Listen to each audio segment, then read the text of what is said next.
On December the 6th, 2018, Epic announced a huge new update that would change Fortnite forever.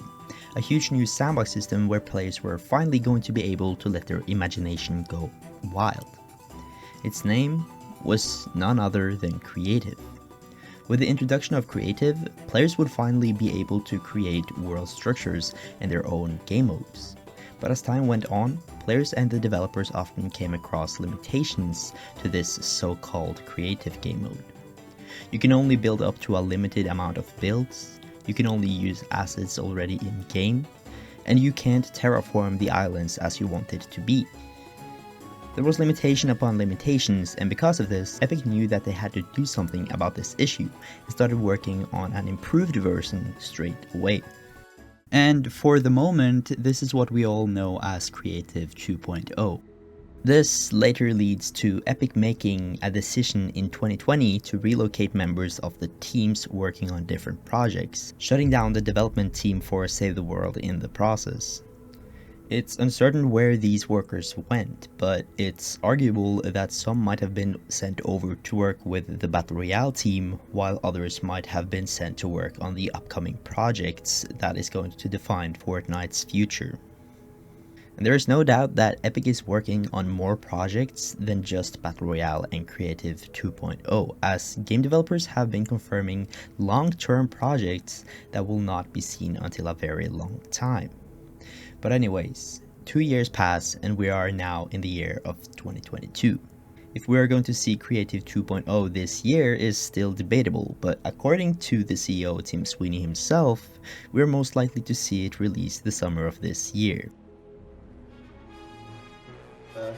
We hope to do it this year, but coming next year is opening up the Unreal Editor tools and this new verse scripting language. Creative 2.0 are sure to bring a lot of new mechanics that will change the Fortnite creative aspect forever. Mustard Plays, Donald Mustard's brother, has made some very explanatory videos on what's to come, but for those of you who don't know, with the introduction of Creative 2.0, you will not only be able to avoid some of the previous limitations, but Creative 2.0 will also allow for the game-changing features like modding. With modding, you will finally be able to create your own assets, items, and even islands. But have in mind that this is all still going to be limited to Creative and not Battle Royale or Save the World. But for those of you who don't know, modding is a huge thing in video gaming, and it has most of times been the reason for a video game holding its relativity for so long.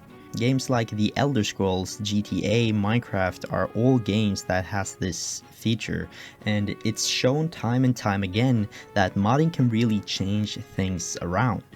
But there is one game above all that has taken this sandbox stuff to a whole nother level. And it's most likely going to be Fortnite's biggest competitor. Its name is none other than Roblox. This huge sandbox game started out all the way back in 2006 and has since then had a massive growth, slowly becoming more and more bigger than any other big game out there.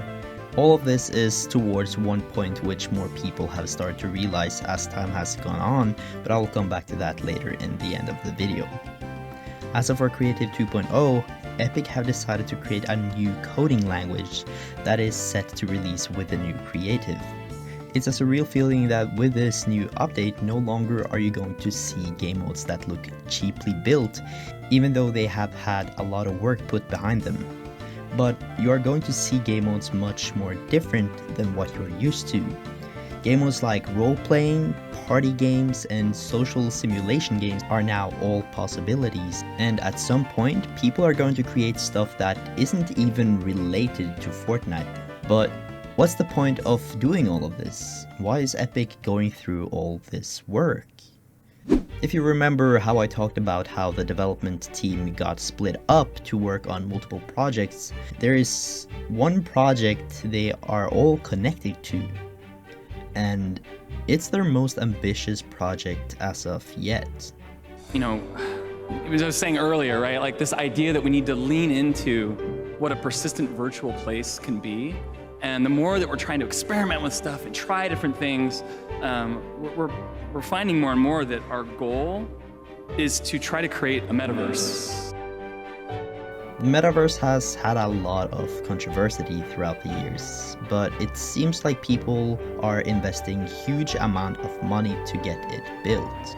And with the owners of Sony and Lego just putting in $2 more billions of dollars into the Metaverse Epic is creating, who knows where we're going to go from here. But with that being said though, take care of yourself guys, and have yourself a damn good one.